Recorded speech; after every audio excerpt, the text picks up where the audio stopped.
నమస్తే, నేను Roja. Welcome to special debate. భారత్ను టార్గెట్ చేస్తూ ట్రంప్ విధించిన 50% సుంకాల దెబ్బపై అమెరికా లోపలే ఘాటు విమర్శలు వెలువెత్తుతున్నాయి. ట్రంప్ నిర్ణయం ద్వైపాక్షిక సంబంధాలకు తూట్లు పొడిచే నిర్ణయమని, చైనా పట్ల సడలింపు, ఇండియా పట్ల బెదిరింపు లాంగ్ రన్లో వర్కౌట్ కావంటున్నారు మేధావులు. అమెరికా మాజీ జాతీయ భద్రతా సలహాదారు జాన్ బోల్టన్ మాజీ అధ్యక్షుడు డొనాల్డ్ ట్రంప్పై ఘాటుగా విరుచుకుపడ్డారు. భారతదేశాన్ని అనవసరంగా టార్గెట్ చేసి అధిక సుంకాలను విధించడం ద్వైపాక్షిక సంబంధాలకు తీవ్ర నష్టం కలిగిస్తోందని ఆరోపించారు.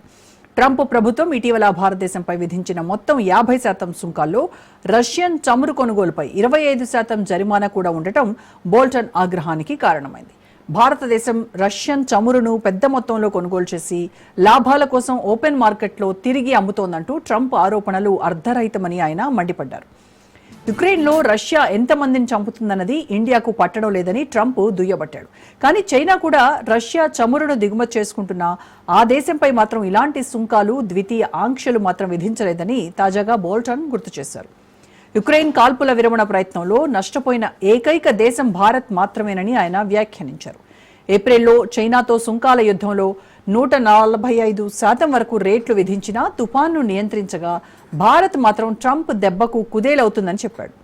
పాకిస్తాన్ అంశాన్ని ప్రస్తావిస్తూ ప్రధాని షెహబాజ్ షరీఫ్ ప్రభుత్వం, ఆర్మీ చీఫ్ ఆసిమ్ మునీర్ ట్రంప్ను రాజకీయంగా తెలివిగా బుట్టలో పడేసుకున్నారని వ్యంగ్యాస్త్రాలు విసిరాడు. పాకిస్తాన్ వల్ల కలిగే నష్టాన్ని అమెరికా అతి త్వరలోనే తెలుసుకుంటుందన్నాడు.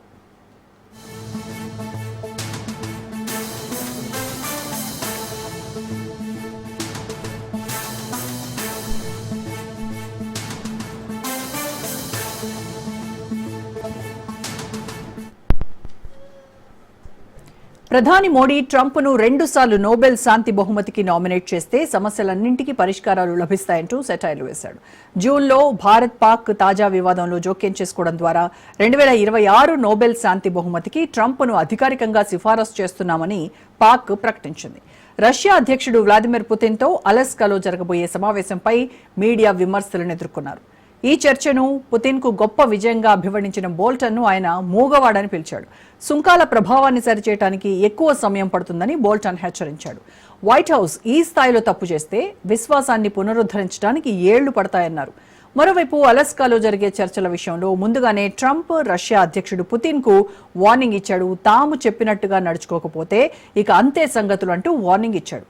యుద్ధాన్ని ఆపకపోతే అందుకు మూల్యం చెల్లించుకోవాల్సి వస్తుందని హెచ్చరించాడు. తక్షణం కాల్పుల విరమణకు అంగీకరించాలని ట్రంప్ పుతిన్కు షరతు పెట్టబోతున్నాడు. అయితే ఈ సమావేశంలో పుతిన్ ట్రంప్కు అన్ని అబద్ధాలు చెప్తాడని చెప్పారు యుక్రెయిన్ అధ్యక్షుడు జెలెన్స్కీ. పుతిన్ ఎంతమాత్రం యుద్ధం ఆపడానికి సిద్ధంగా లేరన్న భావనను జెలెన్స్కీ వ్యక్తం చేశాడు. మరోవైపు భారత ప్రధాని నరేంద్ర మోడీ సెప్టెంబర్ 26న జరగనున్న ఐక్యరాజ్య సమితి 80వ సర్వసభ్య సమావేశంలో పాల్గొనేందుకు అమెరికా వెళ్లనున్నారు. ఇండియాపై 50% సుంకాల దెబ్బపై ట్రంప్తో ప్రధాని నరేంద్ర మోడీ నేరుగా మాట్లాడేటువంటి